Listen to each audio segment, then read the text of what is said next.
Bonjour et bienvenue sur Technapa, la Tech à Papa. Alors aujourd'hui, vous voyez, je teste un tout petit laser. Vous voyez, la boîte est toute petite. Il s'agit en fait d'un laser fibre et j'ai l'opportunité de pouvoir le tester puisqu'il m'a été mis à disposition par Monport Laser. J'aurai quelques vidéos sur ce laser, puisqu'évidemment, vu le coût d'un laser comme ceci, la firme m'a demandé de faire 5 vidéos. Donc je ferai ici une première vidéo où on va déballer, découvrir le laser, peut-être faire un premier print, mais je ferai après une série de vidéos plus particulières avec des matériaux plus particuliers de test, donc vraiment des vidéos projets qui viendront dans les mois à venir sur ma chaîne. Autre petit point, les matériaux utilisés dans ce test et dans les vidéos à venir sont des matériaux qui proviennent du site Creatorally, qui est un site qui vend du matériel pour gravure laser et CNC. Il y a le petit bandeau ici, vous le voyez, j'ai un partenariat avec eux, ce qui veut dire que si vous achetez chez eux, je récupère un petit peu en lien affilié. Sans plus tarder, faisons l'unboxing de cette grosse boîte. Alors, je vais passer un petit accéléré jusqu'à ce que j'ai retiré le laser de la boîte et on découvre ce qu'il y a dedans tout de suite.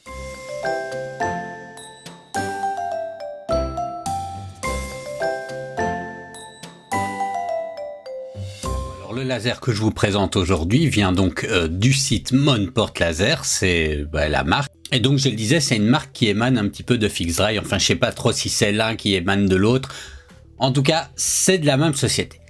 Et vous voyez que Monport a différents types de machines, des lasers fibres, des lasers CO ou des lasers CO de bureau, donc des petits lasers CO. Moi ici, je suis dans la série G Pro série. Donc ici, on a des petits avec des petites surfaces de travail. On a des plus pros et ici, moi j'ai quand même un beau modèle ici de la série G Pro. Alors vous voyez tout de suite, les chiffres s'envolent. Et moi, c'est exactement celui-là que j'ai, le 60 watts. Alors on est à 5399 $. C'est donc un sacré budget auquel il faut prévoir si on veut la licence Lightburn. Qui est la licence Galvo. Alors si on regarde un petit peu ce qu'ils mettent en avant, et donc si vous connaissez un peu les lasers, vous allez essayer de faire des références par rapport au laser et au laser diode, et c'est pas entièrement la même chose. Alors bon, ici ils disent qu'ils ont un laser qui est développé par Monport par eux-mêmes, d'excellente précision, avec des hautes performances, une stabilité supérieure, etc. et qui peut fonctionner pendant 100 000 heures. Donc on peut voir les choses venir. Alors c'est un contrôleur de marquage JCZ.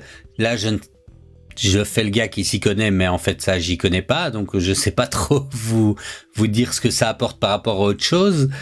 On a un galvanomètre Sino Galvo EG 7110 Height End. Ok, bon bref, je vais arrêter de vous faire croire que je m'y connais un petit peu là-dedans parce que je dois encore tout apprendre et là je m'y connais pas à fond là-dedans. Mais on va plutôt regarder au niveau des cas d'usage. On a un laser qui est rapide, ils disent facile, rapide et qui permet un focus précis. On voit qu'on a 3 points de laser rouge qui permet un excellent focus et en même temps la zone de prévisualisation avec la lumière rouge. Alors il dit qu'on peut aller jusqu'à 10 000 mm par seconde avec des plaques. Bon, et là j'attends une livraison de plaques pour pouvoir essayer ça, mais on verra.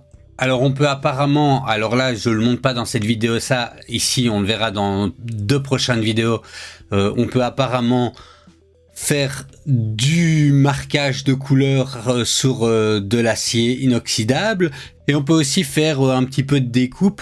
Bon, ça je verrai aussi un peu plus tard. On a une précision ultra fine, bon d'accord, on va leur faire confiance. Et si on regarde au niveau des caractéristiques, on est donc ici sur le laser de 60 watts. Bon, j'ai pas énormément de choses à dire au niveau des caractéristiques. Je vous les laisse les découvrir par vous-même. Voilà, surface de travail, 10 000 mm par seconde pour la vitesse de marquage maximum. Ça fait énorme. Et on utilise EasyCAD. Bon, voilà un petit peu ce qu'il en est au niveau des caractéristiques.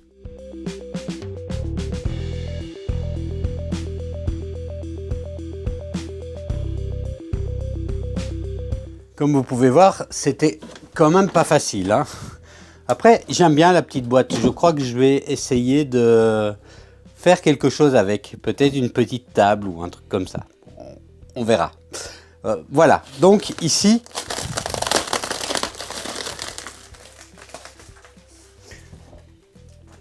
on devrait bientôt découvrir le fameux laser. Alors, ça me semblait être un laser un petit peu de la taille d'un laser Baker. Enfin, je m'imaginais pas que ce soit un monstre aussi gros. Mais donc, bon, voilà, hein, c'est très bien. Il est bien emballé, hein. Ça c'est sûr que pour le transport, il n'y a pas trop d'inquiétude à avoir de ce côté-là. C'était bien emballé. Je vais le retirer de la boîte et on va le regarder tout de suite une fois retiré de la boîte. Bon alors, comme vous pouvez le voir, la machine arrive comme ceci. Donc c'est une boîte, on est sur quelque chose de plutôt industriel, hein, donc on est sur une boîte qui n'est pas une boîte bien sexy, commerciale, on va dire, pour le grand public. Et donc, avec quoi est fournie la machine? Premièrement, on a une latte, voilà, une latte métallique. C'est toujours sympa. J'imagine que c'est utilisé notamment pour notre hauteur de focus. On a une clé USB. Alors, on voit qu'elle a déjà été ouverte et utilisée. Donc, on va regarder après ce qu'il y a dessus. J'imagine qu'ils les mettent manuellement dedans. C'est une no-name. On a un petit manuel. Alors, évidemment, on n'est pas sur des machines à destination des grands débutants pour qu'ils fassent un peu joujou avec quelques petits bricolages. Je ne dis pas ça de manière dénigrante, mais il faut qu'on soit clair sur le positionnement de cette machine. C'est même pas un beau jouet pour riches. C'est vraiment une machine industrielle qui est faite, qui peut être, et vraiment, je pense que ça c'est le format qui est proposé par ces machines, vous voyez, avec des poignées qui sont, pour pouvoir les déplacer relativement facilement. On doit pouvoir prendre ça sur un stand dans un marché si on fait de la personnalisation de bijoux directement ou des choses comme ça. Mais on n'est pas sur une machine que le grand public va acheter comme ça. Et donc on a un manuel qui est plutôt à destination de techniciens qui s'y connaissent, hein, pour le dire. Alors il n'est pas très épais et les informations qui sont dedans sont plutôt rigoureuses en termes techniques. Ensuite, on a une série de documents ici qui reprend les informations sur le laser et une espèce de certificat de conformité qui dit bien qu'un ingénieur a vérifié toutes les spécificités et que tout est bien comme il faut. Donc ce sont des machines qui sont testées avant d'être envoyées à l'acquéreur, hein.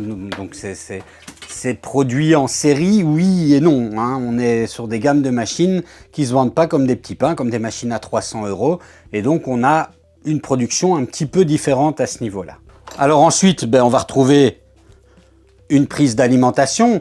On a, oui, effectivement, on a la tour avec le laser et on a le boîtier de contrôle qui inclut l'alimentation. Et comme vous voyez, c'est un énorme bazar, hein. On dirait un PC, quoi. On est vraiment, en fait, sur la taille d'un PC avec le poids de 3 PC. Pour le dire clairement, on est sur quelque chose d'énorme. On va retrouver également une paire de lunettes. Alors, habituellement, je dis les petites lunettes chinoises, faut faire attention, c'est de la cacaille. Celles-là me paraissent de plus grande qualité, mais en même temps, c'est des no-name, donc je ne sais pas. Moi, par prudence, j'utiliserai quand même mes lunettes que j'ai ici, qui sont des lunettes que j'ai payées une 50aine d'euros, je pense.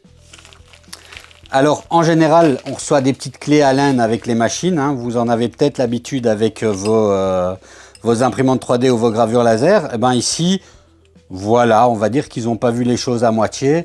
On reçoit aussi des clés Allen, mais un set complet, quoi. un gros paquet de clés Allen. Voilà, comme ceci. Ensuite, on a une extension pédalier. Alors ça, si vous connaissez un peu la technique et les machines industrielles, vous avez déjà vu ça. C'est un mécanisme d'actionnement, enfin de mise en action du laser, mais par pédale. Ça permet de ne pas pouvoir appuyer. On appuie avec le pied au moment où on veut que le faisceau laser se déclenche. Donc voilà. Alors on va avoir ici de la visserie. Je ne sais pas encore exactement à quoi elle sert, mais on voit... Ah si, je sais à quoi ça sert. C'est la visserie pour le positionnement ici, hein, pour mettre nos cales de positionnement. Donc, puisqu'on a un plateau ici qui est quand même assez large. Alors ceci, ben, c'est pour accompagner les clés Allen.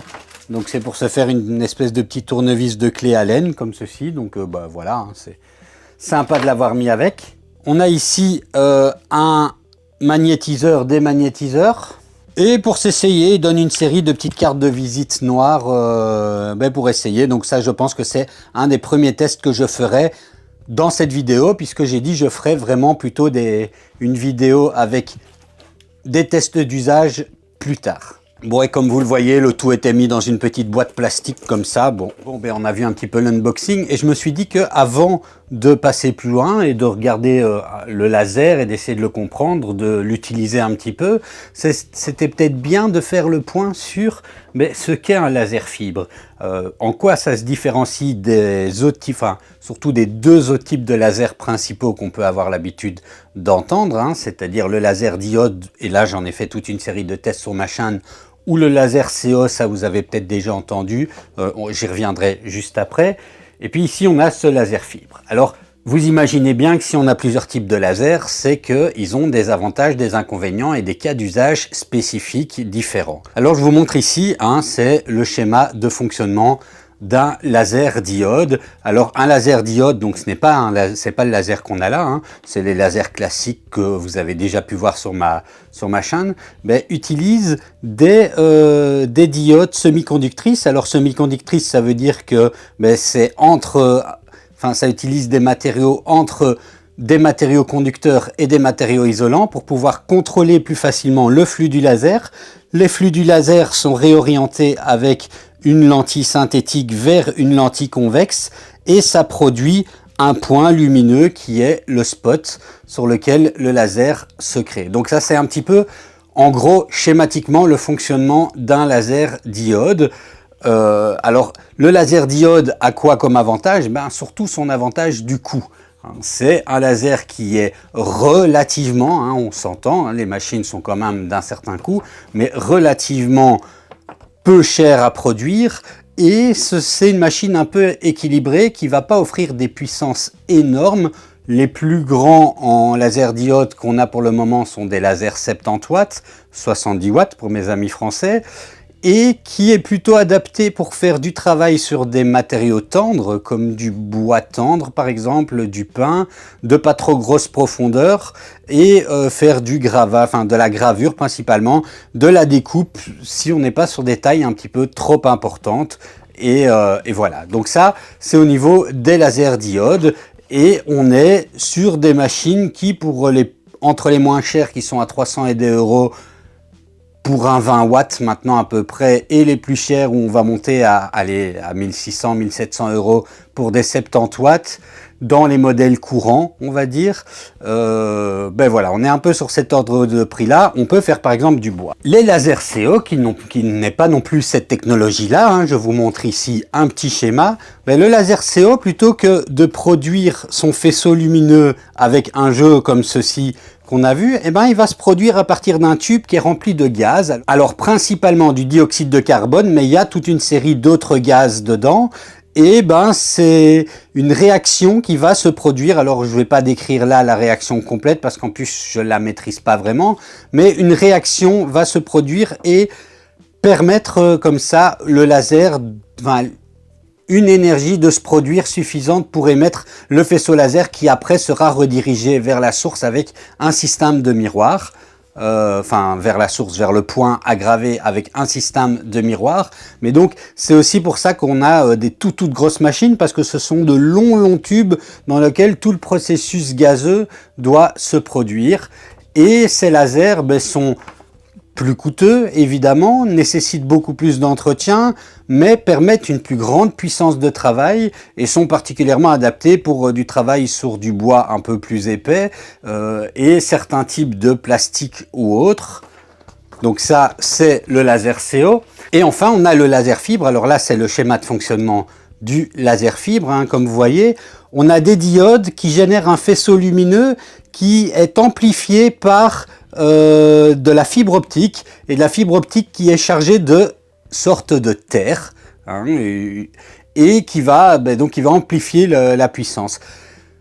L'utilisation de ces terres rares explique le coût énorme du laser fibre, puisque le laser fibre, ce sont des machines qui ont un coût énorme, mais ça permet également de multiplier la puissance de travail et donc d'avoir des machines qui sont vraiment à des puissances de dingue. Alors ici, c'est un petit laser fibre portable qui a une puissance de 60 watts, qui va surtout être une machine de marquage, mais il y a des lasers fibres avec des puissances énormes dont on se sert pour découper des plaques de métal, par exemple. Alors si vraiment on devait comparer à la grosse louche les trois technologies, on pourrait les classer en fonction du type de caractéristiques. Par exemple, en termes de puissance, le laser fibre domine clairement le laser CO et le laser diode. Et c'est un peu dans ce sens-là. On va d'abord avoir le laser fibre, et puis le laser CO, et puis le laser diode.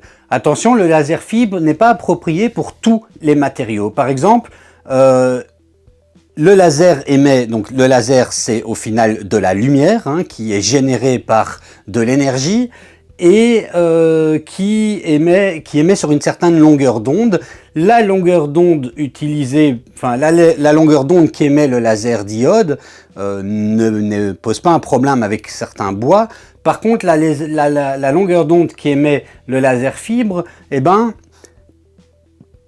alors pour le dire schématiquement, en gros, ne va pas correspondre aux fibres du bois et va plutôt générer des réactions de brûlure. Donc c'est la raison pour laquelle le laser fibre n'est pas approprié à la découpe du bois. Mais c'est aussi la raison pour laquelle le laser fibre est plus approprié à la gravure et à la découpe de certains matériaux qui réagissent mieux à la longueur d'onde de ce laser-là. Hop, mon chat a décidé de foutre le bordel. Dites bonjour à la caméra, bonjour le chat. Voilà, donc désolé pour ce petit passage. Alors en gros, c'est un petit peu ça l'explication des lasers. Si jamais j'ai pas été complet ou un peu vague ou un peu rapide dans mon explication, je m'en excuse, je ne suis ni physicien ni ingénieur. Je me suis juste renseigné parce que je suis un techos qui aime bien utiliser les technologies. Je me suis un petit peu renseigné et c'est en tout cas ce que j'en ai compris. Je ne pense pas avoir dit des énormités, mais il y a certainement des imprécisions. N'hésitez pas à le dire dans les commentaires et avec bienveillance. C'est comme ça que c'est le mieux pour tout le monde. Mais donc voilà au niveau de laser fibre. Alors pourquoi moi j'ai choisi un laser fibre? Entre guillemets, je ne l'ai pas vraiment choisi. J'ai eu l'opportunité, donc c'est la firme qui m'a proposé et qui m'a dit tiens, on a envie de travailler avec vous, est-ce que vous avez enfin voilà, bref, ils m'ont proposé et j'ai déjà un laser CO qui est en commande, que je me suis acheté, parce que là j'avais envie de pouvoir faire plus de travaux lourds avec du bois que ce que me permettaient les diodes. Et donc, je me suis dit, pourquoi pas essayer cette autre technologie qu'est le laser fibre. Alors, donc, j'en avais peut-être pas particulièrement l'usage, mais je me suis dit, voilà, pourquoi pas, c'est une opportunité, on me la met à disposition, comme ça je peux la tester. J'ai la passion un petit peu de tout ce qui est technologique, donc moi, ça me fait plaisir de pouvoir voir ce qu'on peut faire avec. Je vais certainement pas avoir l'usage le plus industriel possible, loin de là, et je pense en toute honnêteté que alors cette machine elle est à peu près à 6 000 €, donc c'est un investissement qui est tout à fait possible pour un artisan ou pour un atelier qui a besoin de faire du marquage régulier. C'est peut-être pas l'achat pour monsieur et madame tout le monde qui a envie d'avoir un truc un peu sympa à la maison. Je pense pas que c'est là-dedans qu'on va mettre nos 6 000 premiers euros. Ça, pour être clair vis-à-vis de ça. Néanmoins, ce sont ces machines-là de chez Monport. Je l'ai pas encore testé et je vais pas, je vais prendre le temps de vraiment apprendre à l'utiliser, pour pas dire des conneries, simplement pour pas vous induire en erreur. Ici, la première vidéo, on la découvre, je présente un peu la technologie, vous découvrez en même temps que moi, vous avez peut-être pas l'occasion de voir un laser fibre tous les jours, et puis voilà, c'est l'occasion avec moi de pouvoir vous en rendre compte. Mais je ferai une série de vidéos, plutôt que faire une vidéo bien longue et bien complète comme je fais en général, je préfère prendre vraiment le temps de maîtriser cette technologie. Donc là, ici, On va la découvrir et l'allumer et faire peut-être un premier test, mais après je ferai une autre vidéo qui explique plus, enfin, où je fais des projets, je vous montre ce dont est capable cette machine pour le dire concrètement. Regardons maintenant la bête de plus près, hein. Donc, de quoi est-ce qu'est composé ce laser fibre? Alors déjà, au niveau des dimensions, je vais prendre ma latte pour que vous fassiez peut-être une idée, parce qu'en vidéo, ça se voit peut-être pas. Donc je disais que le boîtier de contrôle, on était à peu près sur la taille d'un petit PC, hein. Alors on a ici en hauteur 40 cm, et en profondeur, on est sur 50 cm, pour 21 cm de large. Et au niveau poids, il faut dire que l'ensemble, les deux, ça faisait 52 kg. Je ne sais pas pourquoi, mais j'imaginais ça un peu plus petit. J'avais déjà vu sur des marchés des lasers fibres et il me paraissait un peu plus petit, donc ben, voilà. Alors, on a donc le tout qui est composé de deux éléments. Donc le boîtier de contrôle qui inclut l'alimentation et le laser en lui-même avec le plateau de travail ici. Ici, on a un plateau de travail avec une surface de 17 sur 17. Ça offre déjà quelques possibilités, hein. Au niveau du laser en lui-même, alors on a une potence et vous voyez ici avec une hauteur de travail et une hauteur de focus qu'on va pouvoir adapter avec une petite molette que vous voyez mieux ici, hein. Donc alors on peut ranger ceci, mais donc on peut monter et descendre notre tête de laser. On a un mouvement très fluide, hein. De ce côté-là, il n'y a pas de souci, et un positionnement précis avec ici un petit indicateur qui nous montre vraiment où on en est. Alors on a ici la tête du laser, bon c'est une tête galvo et qui va concentrer justement la puissance du laser et venir créer le point de laser précis ici, et on est sur une longueur d'onde de 1064 nm. Et le tout est hyper solide et hyper bien attaché, hein, comme vous pouvez le voir. Alors on a des pieds de réglage également ici aussi pour la stabilité du plateau. Et ça, c'est un plus très appréciable. Et pour le reste, ben, on va retourner un peu la bête. C'est pas aussi facile que ça. Alors à l'arrière, ben, de ce côté-là, rien de spécial. C'est surtout de ce côté-ci, ben, on va avoir quoi? On va avoir deux ventilateurs. On va avoir ici le port USB, enfin le câble USB qui va se brancher à l'ordinateur. On va avoir ici un port d'extension pour le Rotary et le port d'extension pour la pédale justement dont on avait parlé. On a ici le câble de terre, hein. Vous avez vu qu'on avait le câble de terre, donc on peut faire une mise à la terre avec ceci. Et on a là le 220 volts, hein, à brancher. L'alimentation est donc interne. Alors commençons par regarder ce qu'il y a sur la clé USB. Alors ce qu'il y a sur la clé USB, c'est pas très compliqué. On a des drivers, hein, voilà, parce qu'il faut bien installer des drivers au cas où ça fonctionne pas. On a également un manuel d'utilisateur pour un logiciel qui s'appelle EasyCAD 2, qui est le logiciel en gros qui est fourni avec, qu'on peut utiliser. Moi je vous expliquerai après, je ne l'ai pas utilisé parce que je préfère utiliser Lightburn. Mais voilà, c'est une question très personnelle, on va dire. Et donc, vous avez comme ça sur la clé USB ceci. Vous avez aussi un fichier compressé avec quelques tutoriels intéressants et notamment la liste des paramètres par défaut en fonction du type de laser qu'on a. Et ici, on vient voir avec un 60 watts MOPA et on peut voir en fonction de ça la longueur de champ en millimètres pour la lentille, la vitesse en millimètres par seconde, la puissance, la fréquence, puisque ça ce sont des paramètres un petit peu différents pour ceux qui ont l'habitude de travailler avec des lasers diodes. Quand vous utilisez Lightburn par exemple et que vous l'utilisez en mode galvo, vous aurez d'autres types de paramètres que simplement la vitesse et la puissance. Donc voilà, ça c'est quelque chose à savoir. On a quand même pas mal de paramètres en plus à régler. Bon, et après pour le reste, l'offset pour la prévisualisation, bon, voilà, ça c'est quelque chose que je vous montrerai au moment où on grave.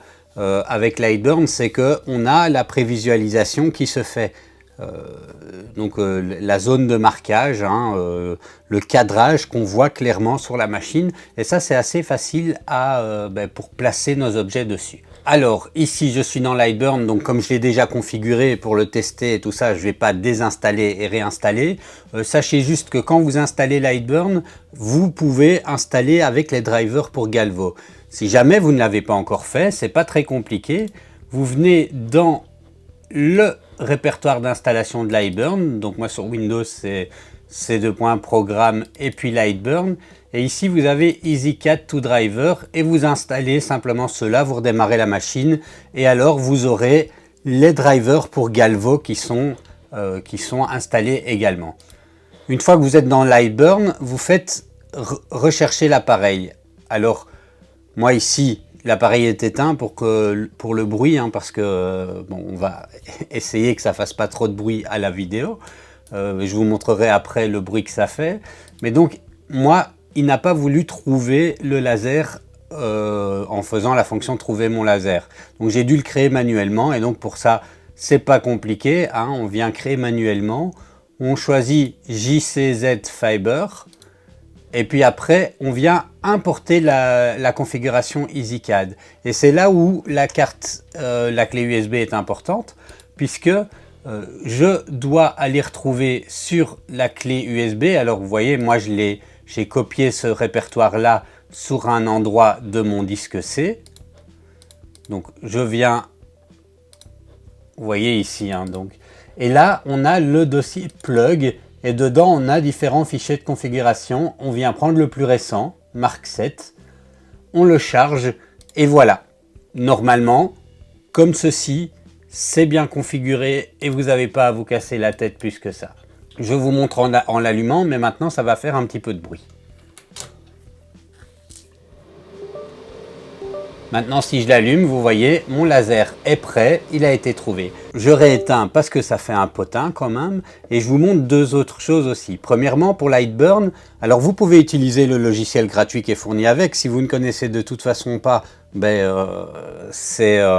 voilà, c'est fourni. Mais si vous avez l'habitude d'utiliser Lightburn avec, il faut une licence Galvo. Vous voyez, moi ici, j'ai mes licences et j'ai des appareils de type G-code, donc ça c'est la licence la moins chère qu'on a l'habitude d'avoir avec les lasers diodes, et la licence de type Galvo qui sera utile pour le laser fibre, mais également pour mon laser CO qui va arriver.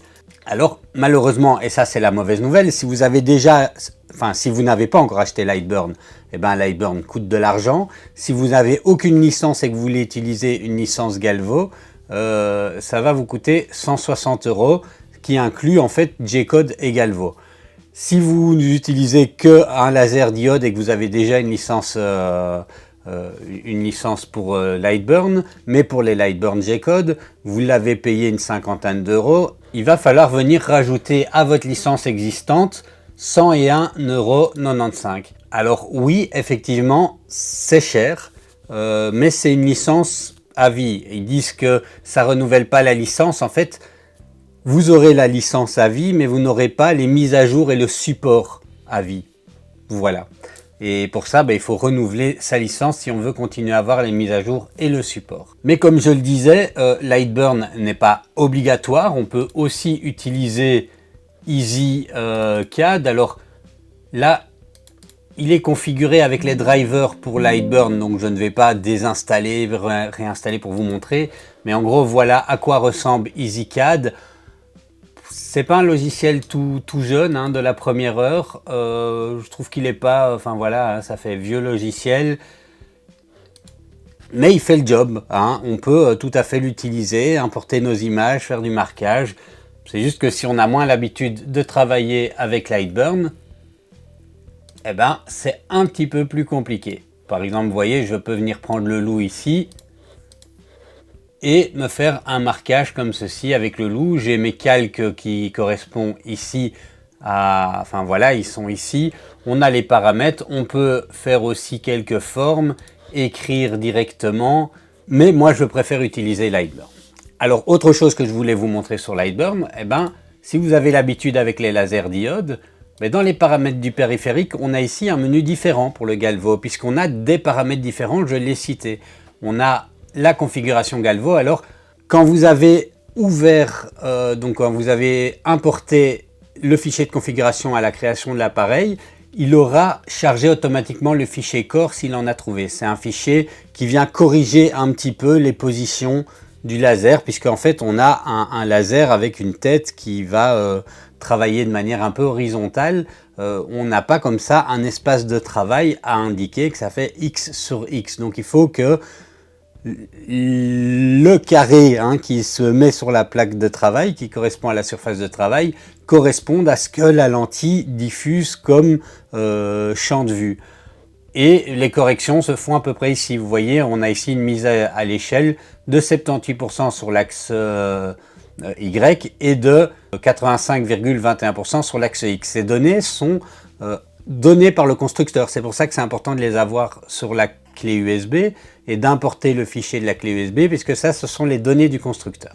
Alors vous voyez, là j'ai pris mon logo et je me suis un petit peu amusé à mettre tout. Donc ici ça correspond à la taille de travail, 17 sur 17. Et ben, ça marche super bien. Au moment où je suis occupé de filmer, j'ai déjà gravé pas mal de petits trucs. Je vais vous montrer ceci tout de suite après dans la vidéo, sur l'image. Mais ça marche vraiment pas mal. Ce que je vais faire ici, c'est que je vais recommencer un autre fichier, une autre gravure, puisqu'en même temps, je suis à la recherche de paramètres. Et ce que je vais faire, c'est une grille de paramètres sur de l'ardoise, puisque j'aime bien graver de l'ardoise. Et pour ça, je viens dans Outils laser. Vous voyez qu'au passage, j'ai des options supplémentaires qui sont liées au galvo, notamment corriger la lentille, c'est ce que je vous ai expliqué, mais ça, tout est fait avec le fichier du constructeur. Et je viens cliquer sur Essai matériel. Je vais devoir allumer, donc on va entendre un peu plus de bruit. Et alors, je vais vous montrer au passage comment on fait le focus. Alors vous entendez le bruit, c'est le bruit de l'unité centrale. C'est pas du tout le bruit au fonctionnement. Vous voyez ici, j'ai deux petits points. Alors j'espère que ça se voit avec la caméra, mais j'ai deux petits points. Le focus va se faire très simplement. On va devoir abaisser la molette ici en tournant jusqu'à ce que les deux points se rejoignent sur le matériau, puisqu'on a une hauteur de focus fixe. Voilà. Et maintenant, les deux points se sont joints sur le matériau. Je vais retourner sur l'ordinateur et je vais cliquer sur le cadrage pour qu'on puisse voir le cadrage. Alors pour le cadrage, je ne sais pas si j'arriverai à vous le montrer ici. Je vais voir. Le souci, c'est que il faut peut-être que j'éteigne les lumières. Ça ici, c'est quelque chose. Alors si quelqu'un qui regarde cette vidéo connaît un petit peu ça et peut me dire, parce que là, j'ai pas encore trouvé. Avec Easy Marker, le cadrage donnait une lumière rouge. Donc en fait, on a une espèce de cadre rouge qui vient apparaître tout autour. Il donnait une lumière rouge qui était suffisamment vive pour qu'on le voit. Ici, avec Lightburn, je ne sais pas si c'est une si c'est une limitation, mais avec Lightburn, on le voit beaucoup moins. Donc, je sais pas. J'aimerais essayer d'augmenter, mais je n'ai pas trouvé de valeur à augmenter pour augmenter la puissance de la lumière rouge. Puisque là on le voit beaucoup moins, et en plus avec la lumière ici et la caméra, je pense que vous le voyez pas du tout. Je vais voir si on sait, est-ce que comme ceci on le voit. Ça m'étonnerait. Le plus simple, c'est là-dessus. Je pense que là il est possible qu'on le voit. Bon, vous verrez si on le voit ou non, mais en tout cas à l'œil nu, ça va, on le voit suffisamment quand même. Ça permet de bien positionner notre pièce, puisqu'on a vraiment un cadrage qui se fait tout autour. Et on a différents modes, on peut juste faire tout autour, ou même si vous utilisez du vecteur, que le cadrage vient surligner les vecteurs. Donc voilà, ça c'est un petit peu en fonction des préférences de chacun. Mais comme je dis, dans Lightburn, ça me paraît un peu compliqué pour le moment d'avoir une puissance plus importante pour ce cadrage. C'est pas grave, pour moi elle est bien positionnée. Alors elle est positionnée au centre, je vais la positionner un petit peu comme ceci. Voilà, de manière à ce que ça occupe pas toute la plaque. Ce sera de toute façon une plaque martyre. Vous voyez ici, j'ai déjà fait toute une série de tests. Et je viens démarrer. Alors vous voyez, ça va tout de suite, hein.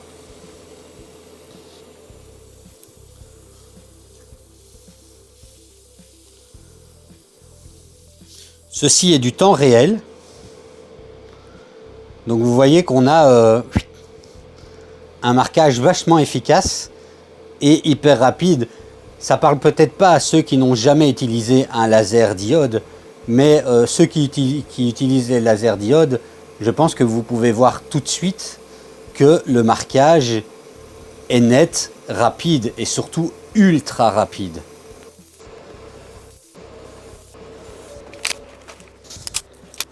Bon alors voilà, hein, ça a gravé, je fais l'autofocus, voilà. Donc vous pouvez voir que déjà ça a gravé super rapidement. On a ici des valeurs qui sont en millimètres par seconde, hein. Pour avec les graveurs diodes, on a tendance à parler en millimètres par minute. Ici on est en millimètres par seconde, donc il faut faire 60 fois la vitesse que vous voyez là pour vous donner à peu près une idée de comparaison avec la gravure sur un laser diode. Et voilà, après quelques tests, hein, vous avez pu voir, j'ai trouvé les paramètres qui me conviennent le mieux pour le moment. Alors, je précise, je démarre avec le laser fibre, hein. Ici, je suis à ma première heure d'utilisation. Je vais certainement encore l'utiliser beaucoup plus en profondeur pour pouvoir le maîtriser complètement et avoir de plus beaux résultats encore. Mais je trouve que là, on commence déjà à avoir quelque chose de vraiment sympa. Je vais graver une ardoise complète de 10 sur 10, un sous-vert complet en ardoise, avec une petite image, avec ces paramètres-là, et on va voir ce que ça va donner. Ce sera un petit peu le test avant une première petite conclusion.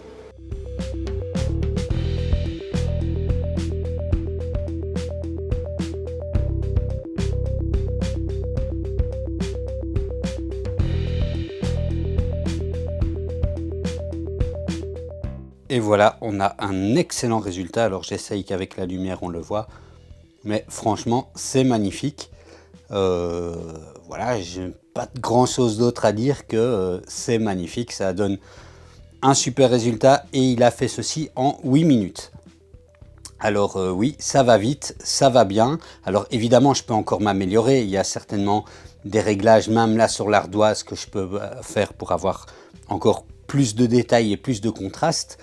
Et je le ferai certainement, mais c'est déjà un bon départ. Bon alors, entre-temps, j'ai essayé une série de choses aussi, hein, vous voyez, ça, c'était fourni avec des petites cartes métalliques, c'est passé crème du premier coup, sans difficulté. Ici, je pourrais améliorer un peu, mais on a, alors je ne sais pas si on le voit bien, mais on a une petite gravure là, j'ai mis mon logo, donc pour graver mon logo, c'est passé sans difficulté. Alors ici, c'est sur de l'acrylique noir, vous pouvez voir, ça donne pas mal. J'ai pas essayé de la découpe encore, on verra ça un autre moment. Et ici, sur un pinceau, histoire de personnaliser le pinceau, et ça prend 3 secondes, littéralement, tant pour le positionnement que pour la gravure.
Donc je vais m'arrêter ici pour cette première vidéo.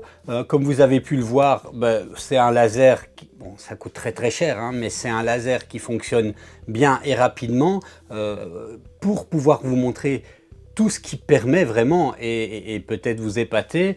Il va falloir que je le maîtrise un peu plus, hein, parce que là j'ai 1 heure de travail dessus au moment où je fais cette première vidéo. Hein, c'est-à-dire le temps de l'installer, configurer, enfin voilà, et de faire quelques petits tests. Je vais évidemment prendre quelques semaines pour le maîtriser beaucoup plus et faire des projets un petit peu plus ambitieux. Donc attendez-vous à voir pas mal de vidéos sur le sujet dans les mois à venir. Hein. Je ferai comme ça des petits projets avec la gravure fibre et expliquer un petit peu le potentiel et puis voilà, quelques trucs et astuces éventuellement. Peut-être que pour certains ce n'est que pour rêver, peut-être que ça inspirera des artisans en se disant mais tiens, c'est un investissement, mais c'est un investissement qui vaut peut-être le coup. Ça, on verra, enfin c'est vous qui voyez. Et voilà, n'hésitez pas à me dire dans les commentaires ce que vous avez pensé, si vous avez des idées particulières pour des choses que vous aimeriez que je teste ou que je grave avec ce genre de laser, hein, soyons fous, à moins que ce soit quelque chose de dangereux ou qui risque de casser la machine, je suis tout à fait ouvert aux tests. Les tests peuvent ne rien donner, hein, et ça c'est tout à fait possible, mais voilà. N'hésitez pas à me dire ce que vous en pensez et je vous dis à une prochaine vidéo.